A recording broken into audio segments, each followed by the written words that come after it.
کاتی بارینی تەرزا چۆن خۆت و ئۆتۆمبیلەکەت دەپارێزیت. ئەگەر لە دەرەوە بوویت خێرا پەنایەک بدۆزەرەوە، وەک بیناکانیان شوێنێکی سەقفدار. ئەگەر هیچ شوێنێک نەبوو سەرت بە دەستەکانت یان بە جانتاک داپۆشە، چونکە مەترسیدارترین شوێن بۆ بەرکەوتنی تەرزە سەرە. ئەگەر لە ماڵەوە بوویت لە نزیک پەنجەرە مەوەستە، چونکە تەرزەی گەورە دەکرێت جامی پەنجەرەکان بشکێنێت. زۆر جار تەرزە بارین لەگەڵ هەورە بروسکەدایە بۆ پاراستنی ئامێرەکان لە سووتان، وایرەکانیان لە کارەبا بکەرەوە. بۆ پاراستنی ئۆتۆمبیلەکەشت باشترین شوێن گەراجێکی سەقفدارە.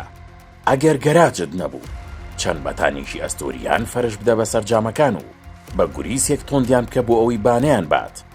ئەگەر لە ناکەوت تەرزە باری و هیچت پێ نەبوو فەرشەکانی ژێر پێ و ناو ئۆتۆمبیلەکە دەربێنە و بیخەرە سەر جامی پێشەوە دووەوە، ئەمە لانی کەم جامەکان لە شکان دەپارێزێت.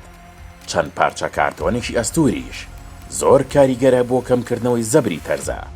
ئەگەر لە کاتی شۆفێریدا تەرزە باری، خێرایەکەت کەم کەرەوە، چونکە تەرزە ڕێگاکە خلیسک دەکات و بینین کەم دەکاتەوە. لە ژێرپرد مەوەستە، چونکە مەترسیدارە و دەبێتە هۆی دروستبوونی ئاستەنگی هاتوچۆ، تەنها ئەگەر شوێنەکە فراوان و سەلامەت بوو بۆستە. ئەگەر تەرزە زۆر گەورە بوو، پشت بکە لە جامەکان و سرد نزم بکەرەوە، بۆ ئەوەی ئەگەر جامەکەشکە پارچە شوشەکان لە چاوت و دەم و چاوت بە دوور بن.